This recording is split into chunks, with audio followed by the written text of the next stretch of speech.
It's just Japanese woke, you know? Like, it's a little more subdued, a little more chaste. The characters already had blue hair from the fucking start, so I don't know how anybody thought that anime could pass for conservative, but, you know, whatever.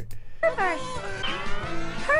A lot of the conflict has centered especially on anime dubbing and localization.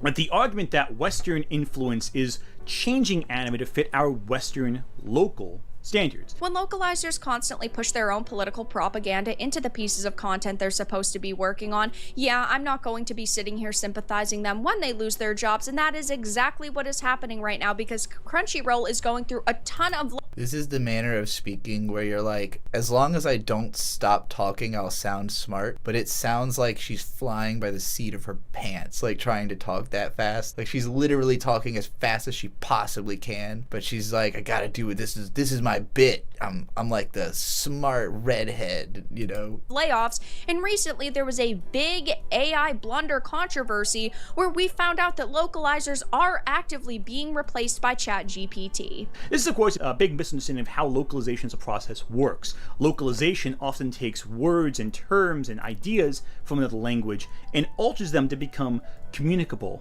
to the general audience. It can be very difficult sometimes to communicate certain ideas and concepts to an American audience without changing a few things so it's more palpable. Grifters will take this and say, oh, well, they're changing the script to make it more westernized, when that's not really the case. When it comes to localizers, it really is hard for me to sympathize with them. Over the years, they have taken some amazing pieces of content Canadian. and completely butchered them so they can push their own... Like, what is this accent? And then it dawned on me. Canada. Why are so many conservative grifters Canadian? It must just be because they don't take the politics as seriously. Like, they just see it as like a funny thing on the internet, whereas Americans are like super fucking serial about it. But the Canadians are just like, this is hilarious. Let's pretend to be conservatives.